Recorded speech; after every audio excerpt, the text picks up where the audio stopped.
In the 3rd century play by Sophocles called Oedipus the King, in the second part, on top of the inscription, on top of the doors to the gates of Hades, next to the Oracle of Delphi, there is written the words, "Know thyself." And I can't think of I can't think of a more existentially pressing question of modern people than this one. I, like most of you, grew up in a world where the internet and all of the world was at our fingertips. Our parents were either fundamentally disillusioned Gen X people, or they were millennials who grew up and they had believed, if they were American or if they were European, that they had won the world.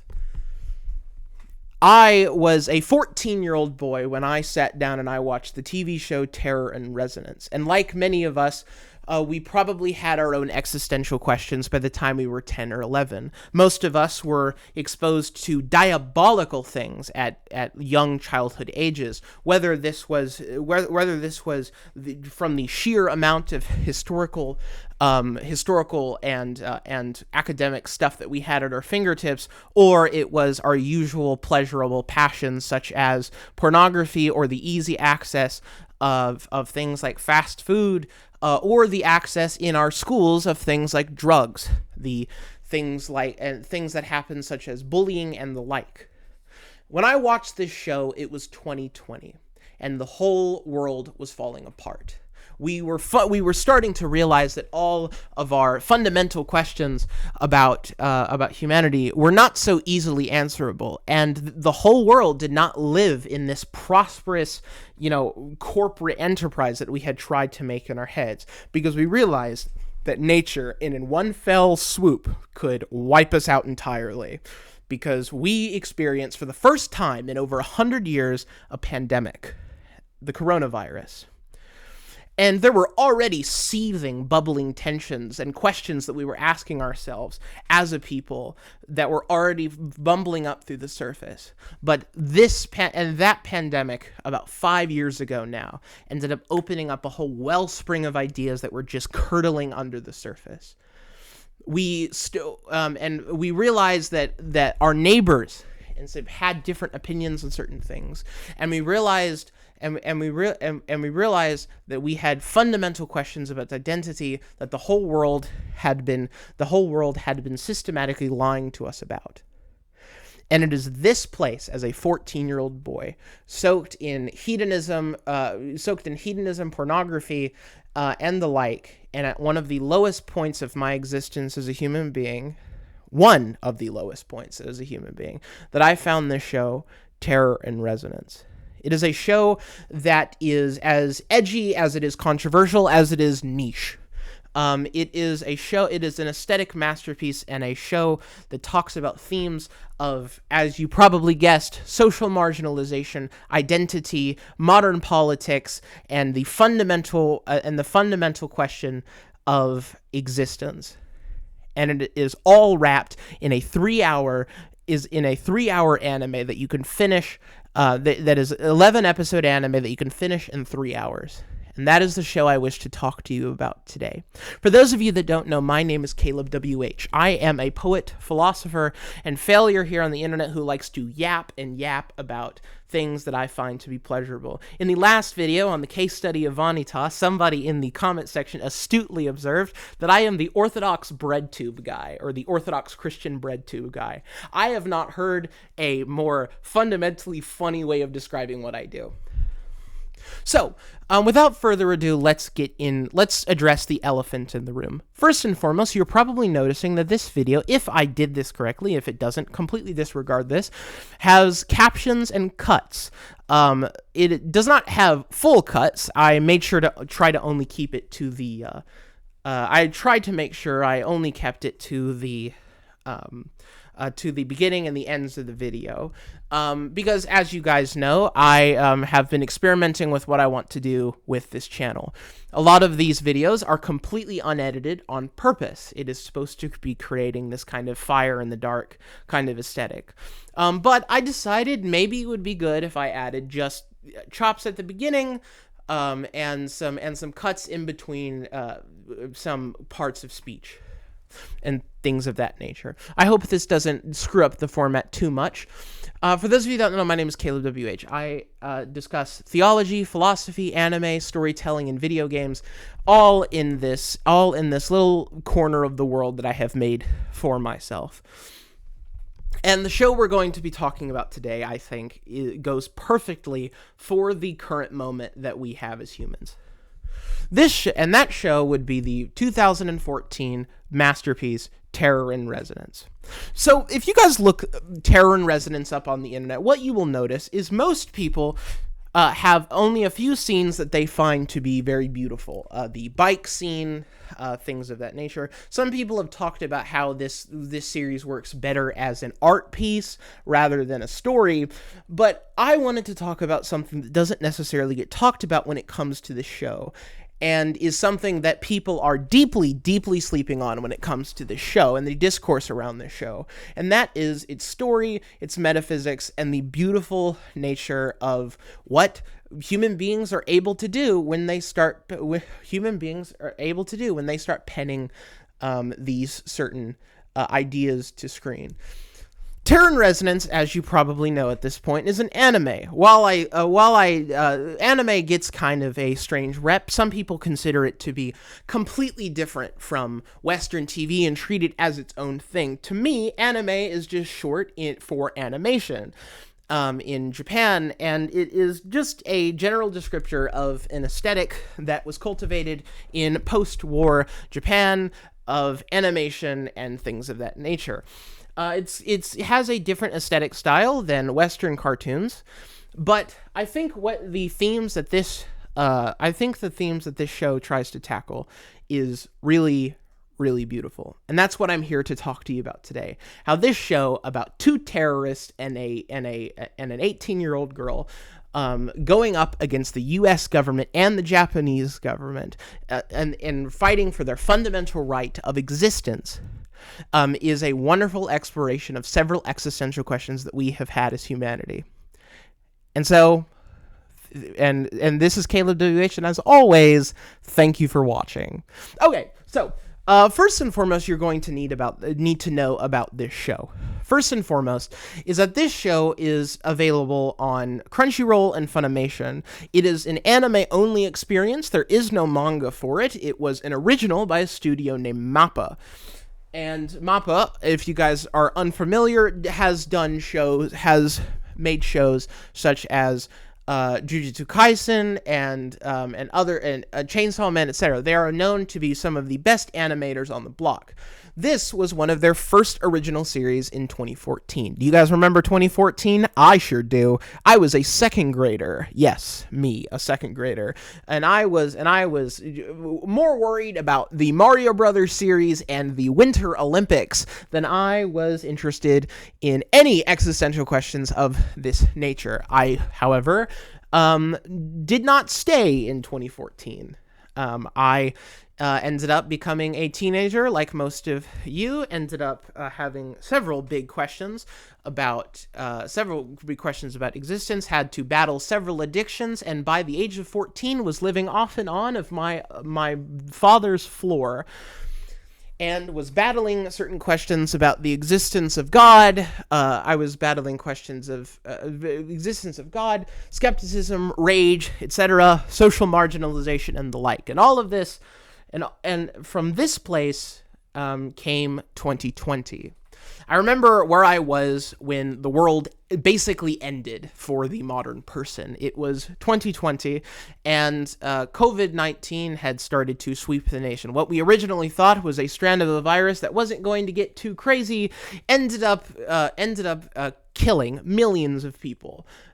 It was a virus that came, what we now know, from a Wuhan laboratory, and the whole world was in a kind of frenzy. By March, what ended up happening was the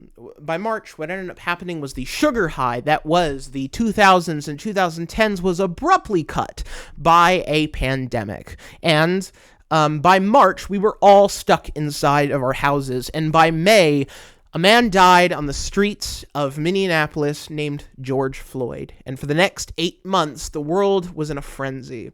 I remember the videos. I remember the skylines going up in flames. I remember the people dying, and I remember witnessing it all from the floor from my mother's house in between bouts and fights. I remember thinking in that moment, as a 14-year-old boy, that the world was just ending, wasn't it? Spoiler alert, it did not end. It was just a sugar high, getting a dose of reality. And that year, I started my freshman year of high school. And after years of having no friends and being constantly bullied, I started navigating into a world where I actually was able to make some friends. But this did not come without a cost. At school, I was able to make friends and develop relationships, but at home, I was struggling with deeply seated questions of the existence of God, identity, social marginalization, a feeling of being unloved, and most emphatically of all, a food and pornography addiction that would last for years to come. And it was from this place, from this very, very transitory period as a human being, that in November of 2020, this show dropped into my lap. And that is what we're going to talk about today. Terror in Resonance is extremely beautiful. It's an extremely edgy, but it's also extremely beautiful story. It is a story about, long story short, before we get into the meat and potatoes of it, it is a story about 3 people. 2 boys that were experimented on by the government at a very young age, 2 orphans named 9 and 12, and a girl who lives in the Tokyo, Shinjuku area named Lisa. And it is these 3 people that get up to escapades trying to expose the government for what happened to them as children. Major spoilers ahead for this show. If you have not seen it, please go and watch it. It's so good, I would not want to ruin it for you. But I think, as stated previously, if you want the substance, if you just want to skip out on watching the series, you're going to get the substance. And I do this inside of my father's apartment in between jobs for a reason. Okay, so let's get on with it. All right, first and foremost, the show starts out with a very, very wild scene out the gate. 12 and 9 go into a nuclear power plant and steal a nuclear bomb. Once they steal this nuclear bomb from the Japanese government, who, by the way, has a ban on nuclear bombs, they, as you can imagine, Hiroshima and Nagasaki happening, they get on a jet ski and they peel out of there, right? So that's how the show opens. Then we cut to a girl named Lisa being horrifically bullied in school, and 9 and 12 inside of a high school plotting their first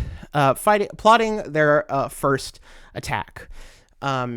Yes, 9 and 12 are terrorists. It is kind of obvious because their naming convention is based off of the 2001 September 11th attacks, but the creators of the show did not want to name 12-11, so they named him 12. This show, out the gate, is an extremely beautiful aesthetic experience, and a show that has beautiful colored shots, extremely well animated, and deals with very, very controversial themes. So, as 12 and as 9 and 12 are standing in this high school, about to bomb the building across the street, 9 and are about to bomb this building across the street, Lisa is standing at a pool. And 12, being the more heartful of the bunch, ends up walking up to the pool and asking why she is standing next to the pool, and girls are making fun of her. In this really cute scene, one of my favorite scenes in the entire show, the girls are like, whatever, she wants to swim, it's hot. And he's like, and 12, being 12, is like, oh, I know, this is what they call bullying. And they're like, no, it's not. It's just this classic bullying. You guys know that if you guys were children. But What ends up happening is 12 hears that, and he pauses for a second, and he's like, cool, me too. And he runs up, and he jumps inside of the pool. And this is where we are introduced to the three characters. So I should probably pause at this moment and explain to you, I've kind of just thrown you into the show, who these characters are, their motives, and why they are doing what they're doing, because you will not be able to understand the questions that this show is trying to ask without those three things. The three main characters of the TV show are 12, 9, and Lisa. And these characters have their own stories, motivations, and reasons for doing this. There are two minor characters that we will discuss later in the video, that being 5 and Shibazaki. Shibazaki being a very, very sharp detective, a part of the police force, and 5 being another person that was experimented on as a child, along with 9 and 12, who now works for the U.S. government, who is trying to stop them. So, so let's get on to our three titular characters: 9, 12, and Lisa. 9 is a kind of cold, calculated Machiavellian character. He's extremely good with numbers and statistics and building things. 12 is kind of a more heartsy guy. He's a very extroverted, very good with communication, and things of that nature. And these two boys were experimented on by the Japanese government in a MK Ultra-esque plan called the Athena Plan, or the Athena Project. And the Athena Project was basically, after the war between the U.S. and Japan in World War II, Japan wanted a way to kind of rebuild its nation. And during the Cold War, they figured, since everybody else is doing government experience, why don't they do government experiments? So the Japanese government figured out about a psychological syndrome called savant syndrome. And savant syndrome is a real syndrome that happens when someone is very, very, very proficient at one thing and based in a few other areas. And so what they wanted to do is they figured, if we can make an entire group of these people with savant syndrome, we could technically rebuild our country. So what ends up happening is the Japanese government figures, why don't we just go to all the orphanages in our country, which now we have a lot of orphans, and we take them and we put them inside of an institute, we strip them of their names and their identities, and we create artificial super soldiers. Yes, this is where this is going. Operation Northwoods, the whole shebang, and is a really funny way to introduce these characters. 9 and 12, when at this facility, ended up getting experimented on with this pharmaceutical company with this drug, and this drug was supposed to end up end up giving them savant syndrome in order to beat the clock. Unfortunately, the drugs had nasty side effects, and as children, most every single subject of the experiment died. 9 and 12, however, plotted their escape as 8-year-olds, and they ended up finding a way out into general society. And from then on, they were living on the margins of human society as these rogue students. And from that point on, all they have wanted to do is to tell people about the experience that they have had at that facility. Here's the problem. If you know anything about the internet, you know that naturally people aren't you can say stuff all you want. You also have to guarantee the fact that people will listen to you. This is a problem, naturally, that people have had for hundreds of years. You got to be good at rhetoric. You got to speak. You got to be able to sway a room, right? And sometimes people can be really, really smart and have really, really good ideas. But if you are of a different social class, or you don't speak very well, or you don't dress very well, people aren't going to listen to you. It is a lamentable fact that I have lived with for hundreds of years. Since I've been alive. But 9 and 12 are not ready to go down easy. They figure, well, if no one will listen to us about what happened to us as children, then why don't we make them listen? Why don't we give them so much of a reason to listen to us that no one can ignore us any longer? And so they devise a plan. They start building bombs They start building bombs, and they begin targeting civilian and government areas. Here's the thing, though. What's interesting about this show is 9 and 12 have a code of ethics. They have a code of ethics, and that code of ethics is they don't kill anyone. I'm not joking. That is actually the show. So, the 9 and 12 will go through extreme measures to make sure that their bombs do not kill anyone. In the first instance of when they bomb a corporate building, one of the first things that they do is trip the fire alarms. And if they trip the fire alarms, everyone is trying to get out. Naturally, they're trying to make sure that people don't die. That's the big one, because they're not trying to kill people. They're not trying to spread terror. They're trying to get people to listen to them. They're trying to garner enough of an audience to where they can expose people to what happened to them as children. And so they're willing to do the whole property damage thing while getting people out. In fact, there's a scene in this show where 9 and 12 go there and basically risk their lives to go into a train and disarm a bomb that they knew that wasn't theirs and was being used by the U.S. government to pin on them. They risk their entire life and limb just to save the people, because they know what it's like to not be able to exist. They know what it's like to be numbers on a spreadsheet. Their names, 9 and 12, were given to them at the Institute. To them, they had no names. They were merely ideas or concepts, things that could be controlled rather than cherished or loved, utility rather than good, right? It's a sick, twisted world that we live in, that is the way that we think about each other.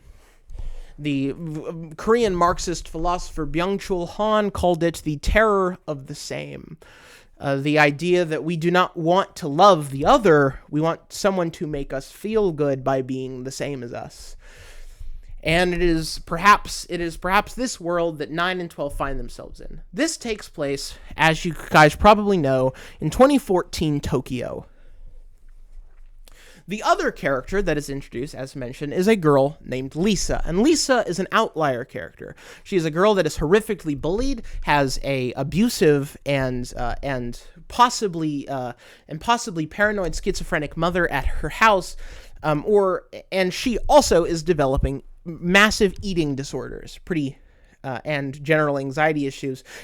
What's beautiful about the way that they present this show is everything, or about 70% of the show, is given to you with implication. They don't necessarily throw you all of the bits and details of the story. You kind of have to piece a little bit together themselves. Except there's a catch. At the Institute, 12 and 9 were given diseases, were experimented on, as you can imagine, nastily by the drugs. They did escape, but in doing so, they basically forfeited their lives because their immune system was so shot by the drugs being administered to them by government agents that they did not have but maybe 10 years to live to begin with. And one bit of excitement or one bit of palpitation of the heart could kill them almost instantly. But 9 and 12 are determined to tell people that they exist. And they are determined more than anything to make sure that people know that they lived. And so they are willing to expend any possibility of this. So as mentioned, cut back to the scene at the pool. 9 and 12 are sitting at this. 9 is sitting up in the rafters, and 12 has jumped in the pool to meet Lisa. 12 is is kind of the heart of the group, and 9 is the brains of the group. But this is the first time that Lisa Mishima has ever had anyone ever take any interest in her as a person. And it is a feeling that she is so not used to. She is shy. She's very socially awkward. She doesn't want to burden anybody.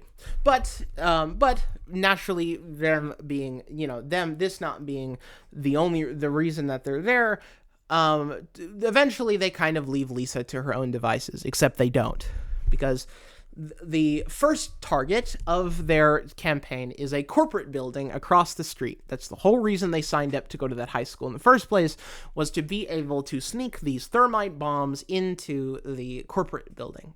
So they go into the corporate building on a field trip, with the students. And it is in this place they put their plan into motion. Lisa is also on this field trip. What ends up happening is 9 and 12 ends up bombing this corporate building and running slowly outside of the building. But Lisa gets caught in the crossfire and sees 12 instituting this act of terror. And for the first time, the show kind of shows its hand. 12 ends up turning around and asking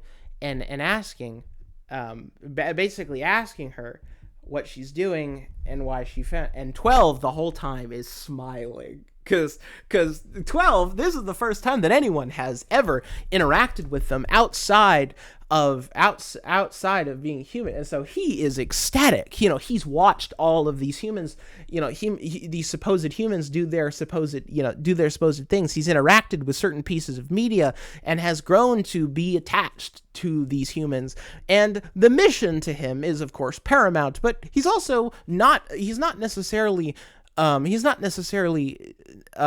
okay with interacting with people. And so 12, in this very dastardly fun faction, ends up asking Lisa to hold on to this little plushie. Inside of this plushie is a bomb. What ends up happening is 12 ends up getting outside with 9, ends up calling Lisa, and 9 offers her a deal. She can either A, die inside of the building, or she can become an accomplice. She can help them do what they're supposed to do and expose this government organization for doing what they're doing as children. And Lisa is normally any sane person in this group, or perhaps any person with any sense of reason for living, would end up saying, no, absolutely not. Absolutely not. I'm going to get out and you guys can suck it, right? However, Lisa is different. You see, Lisa has no reason to live. She has no friends. She has no family. She has no God. And she is just this bouncing between places in this vain, vapid world she lives in. She has a phone and she has a mother, but her mother is a paranoid schizophrenic, and the phone is used by people to bully her. And so Lisa, in this very, very beautiful decision, has to ask herself if she wants to become an accomplice. And so, without even knowing their motive or without even knowing why, says yes. And it is, and basically what ends up happening is Lisa ends up running down these stairs and jumping into the arms of 12. And after this, 9 says his most dastardly line. He says, "Remember, there's no turning back after this." I remember where I was. It was 10 a.m. It was 10 a.m. on a November night. I had just gotten in a terrible fight with my mother, and I was sleeping inside of my room with chronic nightmares, horrific urges to use pornography or to eat food, just to try to waste all of this skepticism away. And so I tried to pick out something that I found would get rid of this terrible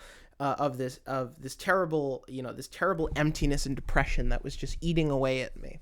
And so I picked up this show just on a whim, and it was 11 p.m. and I was thoroughly hooked. The world was burning outside and my head was burning, but at least there was a little bit of something to look forward to. And what I sat and proceeded to watch in that room would change my life forever. And that is the story that we are currently talking about. You see, the reason that I give you this context is part of the reason that I make these videos is to try to map out the true metaphysical and the true stories that can be portrayed in certain pieces of media that we, presume to be, by nature of them being that piece of media, to be, kind of slapstick or cheeky. There are some really beautiful stories that we are able to put together that are able to map certain beautiful and true concepts. And I think that is very, very much, something that we need to take seriously. You see, one of the problems that we have with one of the biggest problems we have as people is our inability to understand the humanity of others, and the inability to develop authenticity. We want to be free. We want to be real. We want to be good. And as a kid that was struggling with questions on religion and the existence of God, and this was before, by the way, I ended up converting to Christianity, this was one of the central questions that I think a lot of us watching this may have to deal with on a daily basis. Some of us are workers. Some of us live with our parents. Some of us are in our basements, not knowing what's real, what's fake. But I think one of the lessons that we can take from this story in particular is the door is right there. You always have a choice. The one thing that people cannot take away from you is your freedom to choose the good or your freedom to do something that pleasures you. No one can take away this will for the good versus this will for evil. No one can take away that fundamental choice of human nature to choose the good or choose the not good. Even if you have to break the entire world down just to do such a thing, just to even get people to admit that you as a person exist. So what ends up happening is 12 and Lisa end up. So what ends up happening is 9 and 12 end up making this YouTube video. Yes, they have YouTube in this anime because it takes place in our world. And they end up putting out this video in the style of like old terrorist videos where they would sit in front of a camera and they'd explain their motive on why they're doing things. And 9 and 12 become known as Sphinx 1 and Sphinx number 2. They put on these little masks that are really funny, and they end up sitting in front of a camera and explaining a riddle on what their next attack is going to be. And when it starts happening, the government starts to take notice. One of the characters in that little escapade is known as Shibazaki. And Shibazaki is a police commissioner for the Metropolitan Police of Tokyo, who is not police commissioner. No. He's a detective that got demoted down to archives. He is the equivalent of a nobody who was demoted to archives after knowing too much. They couldn't get rid of him. After all, that would say that he knew something, but they can demote the guy.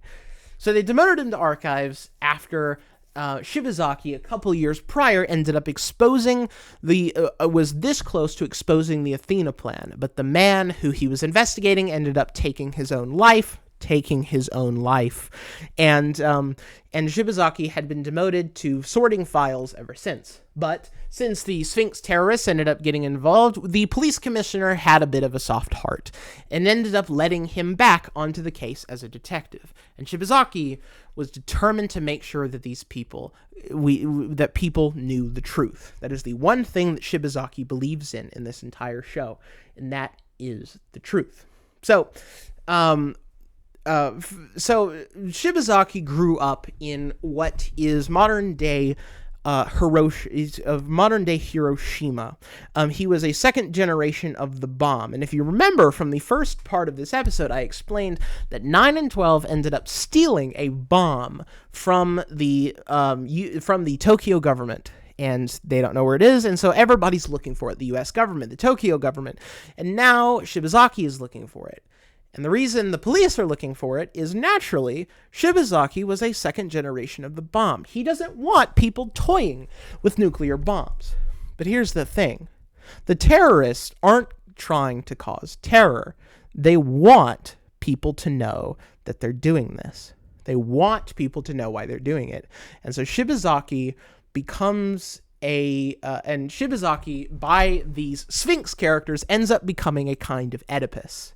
This Oedipus who's trying to see the truth of the situation, and these Sphinx characters are coaxing him into doing it, because they know that once you know the riddle, there's no going back. It's a beautiful show. It's really beautiful. It has, so I think it'd be a good thing to notice before we go into some of the highlight scenes of this show and talk about why I'm talking about this show in the first place. To talk about what makes this show exceptional in the visual regard, this show has a very, very, very, very beautiful soundtrack. The show is composed by the famous Yoko Kano. My apologies, my little background image got turned off. Let me make sure that this is gone. My bad. Let me make sure that that's up on the screen again. Oh well. It's not like I have to just sit here and do it. Okay. Back to the correct land. Okay. So, as I was saying earlier, 12 and Lisa, and so what ends up happening is 9 and 12 are a part of let me get back to being normal. My apologies. What ends up happening is this show is composed by the same person that did the music for Cowboy Bebop, and is also someone who is particularly known in the OST field. If I had to describe the soundtrack, it's very experimental, post-punk kind of stuff. It takes inspirations from people like Radiohead and Sigur Rós. It's a very, very, very, very experimental soundtrack. And one of the prominent through lines throughout the entire show is, and the music of the show is a song that is now defunct from, that we're going to talk about why in a second, is defunct from most social media platforms, known as Vaughn, or VON, to have hope. And Vaughn means is not the reference to the now late serial killer / rapper. No, it is in fact the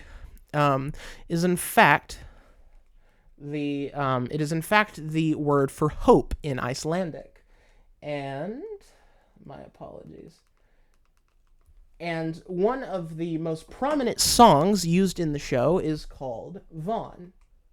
And Vaughn means hope in Icelandic, and I would highly recommend, if you can find it, there is a posting of it on SoundCloud, but we're going to talk about why in a second. The entirety of the show's soundtrack has seemingly gotten stricken from most social media platforms. The copyright people that did Arner Dan's music were extremely crazy about its copyright with the soundtrack, is you can no longer find it on places like Spotify or on YouTube. Well, you can find it on YouTube, but it takes a little bit of time. The entirety of the OST is a set of experimental music that you can only find in very, very few places. This show was talked about when it came out in 2014 and kind of just seemingly dropped off the map. I have seen that there's a few people that have talked about it online. And people that have made video essays about it, but mostly the show is mostly the show's OST is completely one-off. Like, you can only experience it in the show, and that kind of makes it really beautiful. It's a kind of hidden gem in that regard. So, I wanted to take you through some of the highlights of this show in particular. One of the most interesting facets of this show is its story. As mentioned earlier, there are also really, really beautiful scenes in this show that you need a bit of context to understand. And those scenes, I think, are most beautifully encapsulated as the pool scene, as mentioned, the bike scene, the Ferris wheel scene, and the final scene of the show. So as mentioned earlier, these two kids are terrorists, and one of the only reason that they're kind of keeping Lisa around is she's an accomplice. She could go to the police. But here's the thing. Lisa does not want to go to the police. Lisa has no reason to live other than the fact that she's done this, and it's this sheer want to live that is keeping her alive. But that can only last you so long. You can come up with, you can come up with all of these existential answers on why you should live, but you should really ask yourself that question. Like, why are you alive? Is there order to the universe? Is there good? Is there love? Is there beauty? Or are you coming up with your own meaning, as if there can even be such a thing, And perhaps that, and this show so masterfully does it in its shot design and its character design and all of that kind of stuff. So 12 ends up taking a bit of a liking to Lisa. Quite a lot, actually. He's the more ragtag member of the group. And 12 is just trying to keep tabs on her. He says he won't get too involved. He says it's just for the fact that he says it's just for the fact that he says it's just for the fact that he's trying to keep tabs on her, but really he has a bit of a soft spot for the girl. And after all, she doesn't seem to be allowed to exist by the people around her, and so aren't they. She's kind of like them in a way. 9 is kind of the protective brain figure. He notices almost immediately that 12 is taking a liking to her, and he's like, don't even, like, no, we're fugitives. That can only cause problems. You're like, I know. He doesn't know. He's lying. But there's this really beautiful scene, and I'll try to only keep it to the highlights, but there's this really beautiful scene where 12 is in a library with her, and symbolically she's reading Oedipus the King, and she's reading it in a manga format. And what ends up happening is as she's reading Oedipus the King, 12 walks up to her and kind of puts his hand on, like he's flirting with her, but he's like, "What you doing?" And she's like, "Oh, I'm reading." And so he ends up going to this little soda machine, and they're standing there, and basically Lisa is like, tries to think that she has it all under control, like she's read all of it. She's like, like, if you're trying to keep tabs on me, I get it. I'm sorry. I won't cause you guys too much trouble. And it's really sweet. So 12 is like, yeah, whatever, right? So he grabs this like cup, and he puts it inside of this machine. He ends up putting Coca-Cola and green tea inside of it. He ends up handing it to her and says, you wanna see something interesting? And he takes a Mento, puts it inside. He says, boom, and he like runs around. It's like super autistic. It's super funny, and it's like this really sweet like interaction between these two characters that should not be interacting with each other. It would be fundamentally kind of weird for these two characters that seem to be floating in the ether of society to kind of it's almost absurd to think about that they would be talking over a drink, but it seems like that's what they're doing, right? And you start to realize that as you're watching the show that 12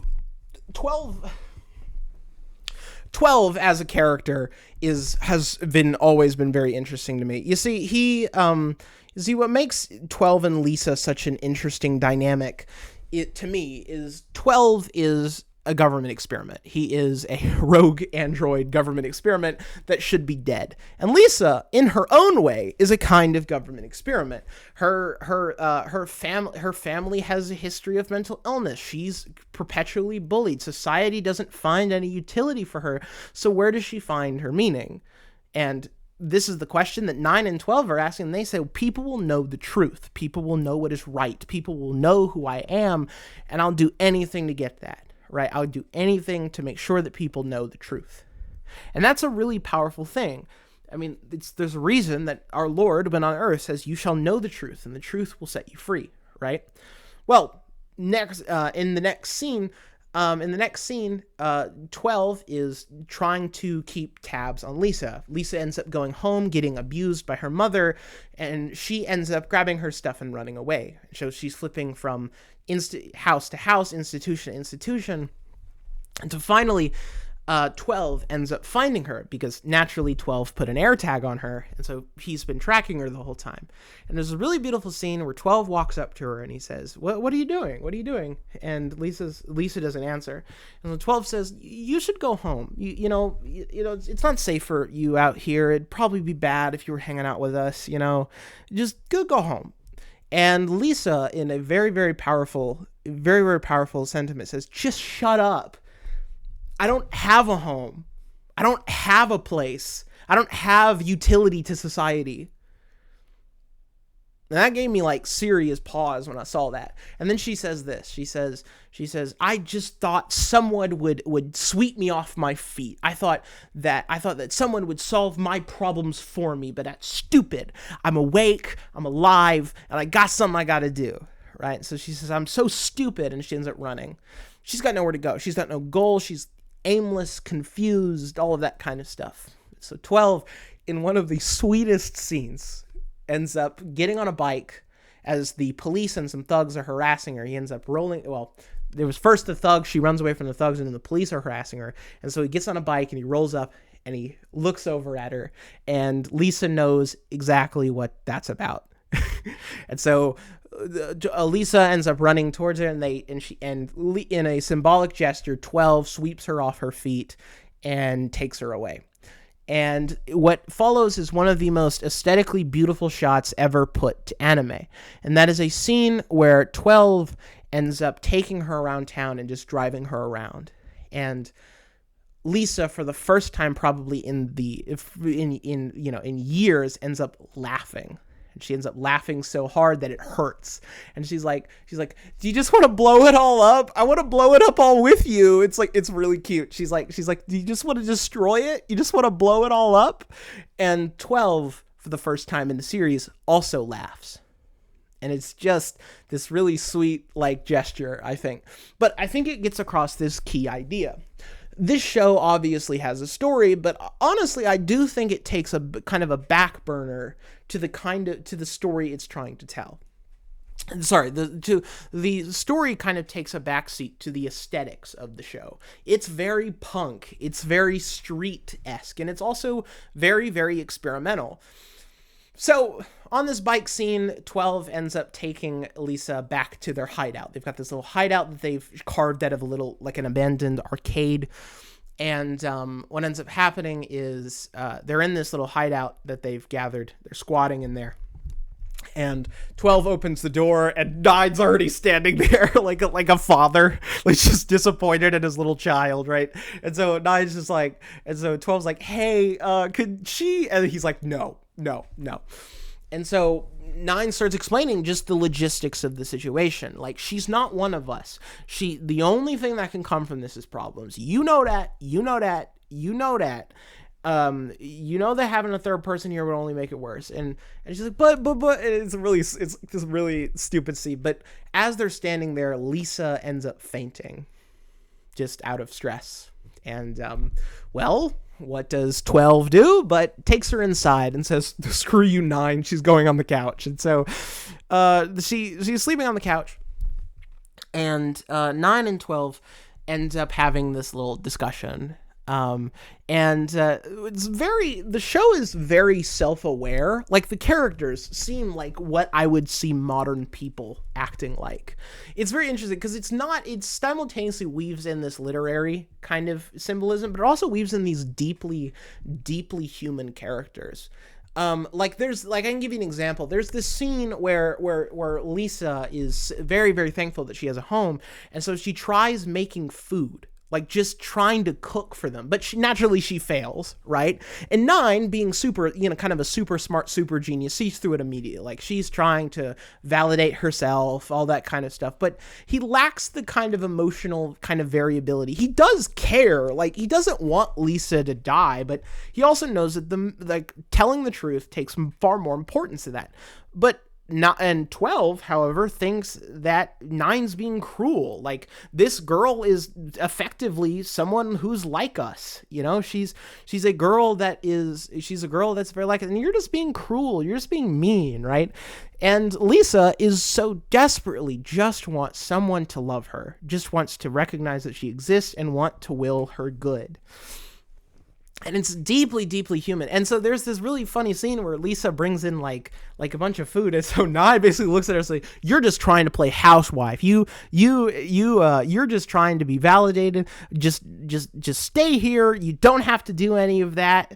And 12's like, "Come on, bro. That's mean. That's cruel. It's really sweet scene." But it gets across this kind of it gets across this kind of almost modernity to the show that we're watching. And we're simultaneously dealing with a show that deals with very, very kind of literary themes, but also seems very human. The characters seem like people that you would meet in real life. They're characters that seem like they came out of a Dostoevsky novel rather than something that you'd read out of out of Sophocles or Virgil. Right, very human characters rather than symbols. But this show is able to weave in both, and that I think is really interesting. So 9 and 12 go on these very big escapades, and we're not going to talk about those in particular today, but there are a few scenes that I do want to talk about in particular. I talked about the bike scene, talked about the pool scene, and the next thing I wanted to talk about is a beautiful microcosm of what the show's about, and that is the Ferris wheel scene. So, as mentioned, there is a character in this show named Five. And Five is a third person that was at the Institute with the young boys during the Athena plan, but is also simultaneously someone who survived the experiment. She ended up surviving the experiment. And all she is there for is the love of the game. She sees her job in the U.S. government as just another excuse to play with 9 and 12, as they did back in the day. 9 and 12 actually have a noble mission. They want to show people what it's about. But 5 represents this really twisted kind of character that is this, super high up in the government and has played her cards and utilitarianly right. And so now she gets to continue the game that they did as children from this kind of game of terrorist cat and mouse. But 9 and 12 are trying to expose what happened to them as kids. They don't want to be in this perpetual sense of misanthropy and being misunderstood, and also having that be swept under the rug by powers that be. And so they bomb targets. They go to not schools. They go to airports. They go to corporate buildings. But they try to make sure that they get everyone else out. They're not trying to kill people. It's not in their MO. And it's very, very interesting. It's very, very interesting, way that they kind of play this. They kind of play these deeply human characters, but simultaneously these are people that are bombing buildings. They probably won't survive this endeavor. What ends up happening is the government ends up finding out about Lisa. And what ends up happening is the government comes in and takes Lisa, and they use Lisa as bait. They put a bomb on Lisa. Yes, the U.S. government puts a bomb on Lisa and puts her on a Ferris wheel. And so 9 and 12 are forced with a very, very bad decision. Do they, A, let Lisa die and not tell them where the bomb is, or B, go negotiate? And so 12, being 12, ends up deciding, nah, we can't leave her there. That's wrong. And so he ends up running away. 9 continues with the final part of the plan. They've got enough people watching them. They've got enough eyes on them. But 12 is not okay with that. So he goes to this Ferris wheel, and what ensues is one of the most beautifully tense, aesthetic moments in all of anime, and that is the Ferris wheel scene. So what ends up happening is 12 ends up running to this Ferris wheel, and Lisa is chained to this Ferris wheel in particular, right? And so when 12 walks into the Ferris wheel, the doors end up shutting, and a timer begins to start on the bomb. And so what ends up happening is 12 has to make a decision. The government ends up telling him he can either A, disarm the bomb immediately, by telling them where the bomb is, or B, they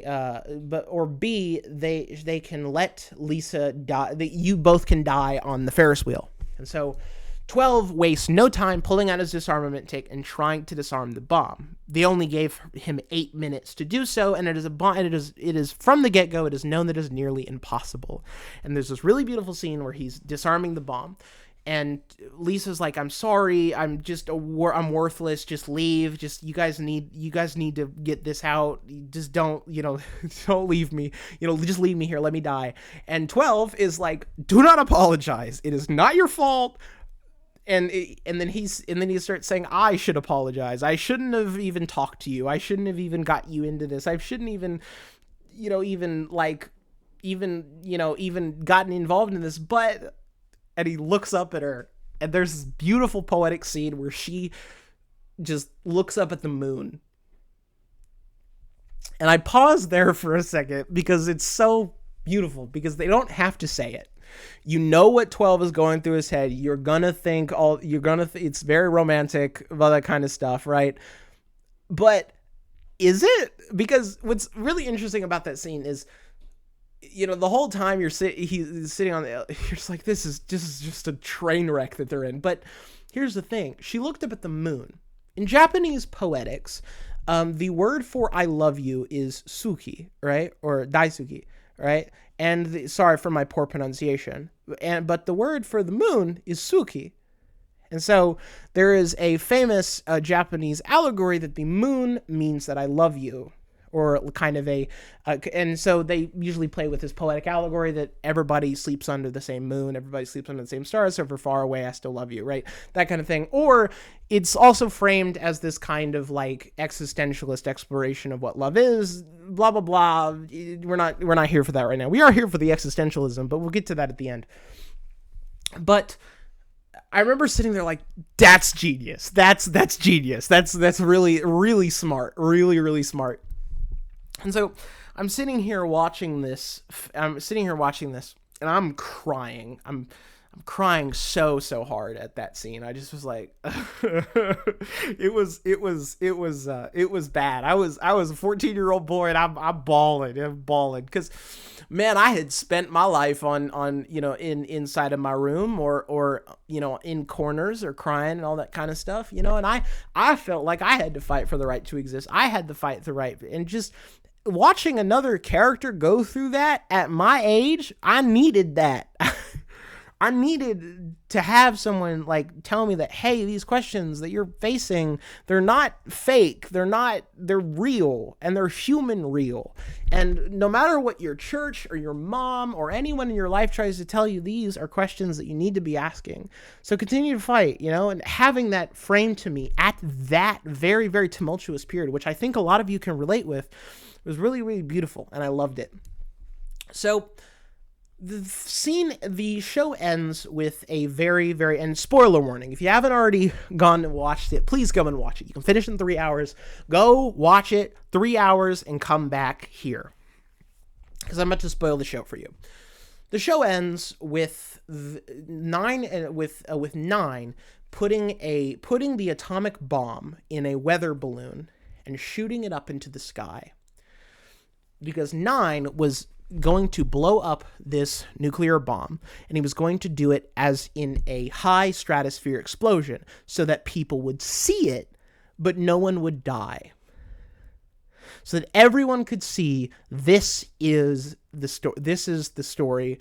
This is their story. This is why they do this. And so Shibazaki had already figured out about the Athena plan, had already figured out about the government experimenting on these children, and 9 finally just gets on film, and he puts this bomb in the sky. So Shibazaki is actively trying to figure out, trying to expose this to the world. He's giving it to the media, etc., etc. And they shoot this bomb into the sky, and Shibazaki is watching it happen. Tokyo is evacuating because they think it's a nuclear disaster, right? And 9 and 12 end up just going and watching. And what has been, hyped up in the show is it's going to be like, oh, it's going to explode. It's going to kill everybody, right? It gets up into the sky, and the government is trying to get to the bomb, and it explodes. And everyone sees it, but no one dies. What 9 and 12 had sought to do was never to hurt people, was never to kill people. All they wanted the whole time was people to listen. And at the end of the show, 9 and 12 and Lisa go to the place where they were experimented on as children at the Athena plan, at this little building where they were experimented on as children, and they escaped. This is considered to be their hometown. This is the backwater sticks in which they lived. This is the place that they grew up on floors and things like that, And this question of identity, finally people were going to know that they existed. Finally people were going to do it. And so Shibazaki walks up to them and says, I figured it out. You didn't want to kill anybody. You wanted and now people know. Now there's videos online of you. Now there's commentaries. Now the media knows. You created a firestorm so that you created a firestorm so that everyone would listen, so that no one could ignore you any longer. And in this really impactful scene, 9 and 12 end up looking at him and saying, Shibazaki, you were our Oedipus. And it's so good. It's such a good art piece. I love it. It's just me. Because at this time in my life, I was asking those questions. I was asking those questions that a lot of us haven't even asked yet if we're adults. But if we're minors or children, a lot of us are just starting to ask those questions. And I think that this show does a really good job of explaining there is truth, there is love, there is virtue. These things exist. These things are real. You just have to find them. And if the whole world seeks to crush it out of you for the sake of utility, and you create a firestorm, you go and fight for it, you go and look for it, you tear yourself up so that no one can ignore you any longer. And that was a message I needed. That was a message that I think this generation of people need, and it is a message that Christ has been trying to give us for years, man. He is the truth. He is the way. He is the life, that nobody goes to the Father except through him, and you have to die. You have to die. And so, finally, the show ends with 9 and 12 the U.S. government ends up rolling up and is about to finish the job. And Shibazaki ends up saying, Shibazaki's like, just stop, we're arresting them, they'll arrest them, all that kind of stuff. But the U.S. government orders them to shoot. So they do. The show ends with 9 hitting the ground, so 12 getting shot, hitting the ground, Lisa watching horrified, 12 hitting the ground, and Lisa horrified running up to him, and 9 has a bomb that he has kept for this very thing if this were to happen, but 9 ends up stopping, and 9, remember at the beginning of this video where I said that the drugs end up shooting his immune system? Well, 9 ends up dying from the immune system. And he says his last words were, remember that we lived. Remember that we lived. That's all we can ask of you. Remember that we existed. Remember that we are human. I love this show. I love this show with every fiber of my being. It's so good. There's a lot of stuff I'm going over, like the police commissioner, 5, and her arc, Shibazaki, all that kind of stuff. But I think this kind of gets across how I feel about the show. I've been meaning to film this for a while, and I had wanted to film a very, very reflective video on this subject, but I didn't really get the chance. This show was very, very impactful for me, and that message of you create a firestorm so that no one can ignore you any longer was a thing I needed at the time. Luckily, Christ found me, and I grew out of that. But it was that message of there is truth, there is love, there is virtue. Create a firestorm so that everyone sees it. I needed that. I needed that 12-like energy to go into rooms and just talk to people. I needed that kind of ability I needed someone to tell me that, like, cognitively, you can understand these things about the world. You don't have to hurt people. I needed those lessons, and I think this show does a wonderful job of getting that across in a very, very beautiful aesthetic masterpiece. I would talk about 9 and 12. I would talk about Lisa and 12 in a more fun fashion. I love them as characters. They're super bubbly and sweet. Lisa's the shy, girl, and 12 is just this renegade. It's really funny. I love the aesthetic. It's very punk, and I highly recommend it to people who deal with these questions and perhaps are of the rebellious temperament. It's really, really good. And yeah, so I wanted to film this video for a while, and I hadn't gotten the chance. And I figured that since I had a bit of time before I had to go do some schoolwork, that I would film this. I plan on basically finally basically figured out I'm finally starting my reflective series where I go into more philosophical and theological detail.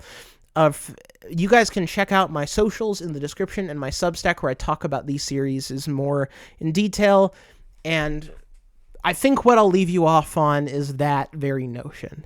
There is truth, there is love, there is virtue. And no matter where you are in the world, no matter what basement floor you sleep on, no matter what apartment, no matter what job you work, no matter what, you are created in the image of God. You exist. You are human. And I remember that you lived. And more than that, Christ remembers that you live. And I hope that that message gets to you, dear reader, dear watcher, I suppose. God bless you, and long live the good fool.